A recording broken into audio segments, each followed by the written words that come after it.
बोलिए सदगुरुदेव भगवान की जय। भक्ति के मार्ग में चलने वाले भगत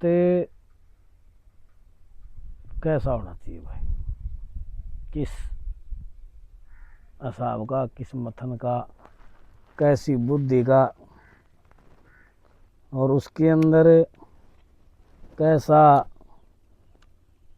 प्रेम, कैसा उसका व्यवहार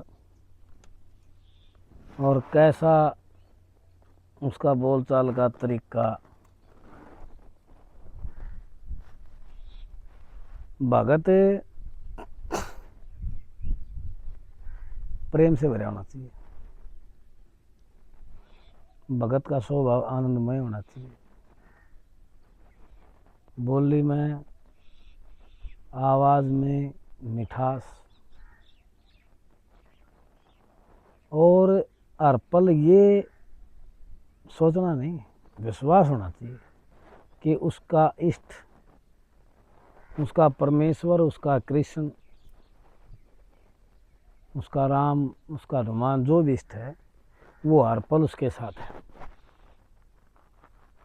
यदि ऐसा विचार है और ऐसे बर्ताव करता है, हर पल अपने प्रियतम के दर्शन करता है और अपने आप में खुश रहने वाला है, एकांत प्रिय है, जैसी परिस्थिति मिले उसी में खुश रहने वाला है, यथा लाभ यथा संतोषा, संतोष नाम की प्रथम भक्ति यदि करने वाला है तो वो भगत है। वो किसी भी जाति में है, किसी भी वंश में है, वो किसी भी धर्म में है, वो भगत है। वही अनुकरण के योग्य है, वही मानने योग्य है, वही समझने योग्य है। मान अपमान यो हो, यो न, जो मान और अपमान में न ही दुखम अनुभवती न सुखम अनुभवती, जो मान अपमान में दोनों अवस्था में सुख दुख का अनुभव नहीं करता, वो भगत है।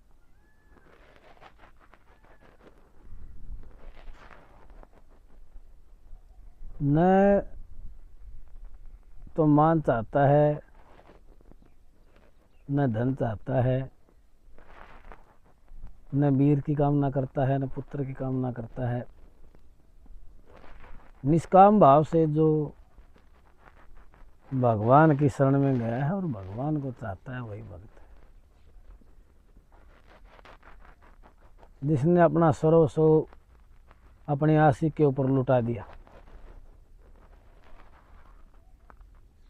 वही भगवत है। आशिक किसका होना चाहिए? आशिक होना चाहिए परमात्मा का। जैसे पतंगा उड़ता हुआ अग्नि के पास जाता और उसी पर मन मिट जाता, अपनी जान को खो देता, परंतु वो अग्नि से परे जाना नहीं चाहता। पंख जल जाते हैं, मुख जल जाता है और जीना उसके लिए बड़ा कठिन हो जाता है, अंत में उसी के सहारे मर जाता है। इसीलिए जैसे पतंगा दीवे की लो के ऊपर अपना जीवन न्यौछावर कर देता है, इसी प्रकार यदि हम अपना जीवन भगवान के ऊपर न्यौछावर करते हैं और उसी के ऊपर आश्रित होकर के मर जाते हैं, तो हमारे अमर तत्व को कोई नहीं टाल सकता, कोई नहीं रोक सकता। हम अवश्य ही मोक्ष को प्राप्त करेंगे। किसी भी चीज़ की कामना मत करो।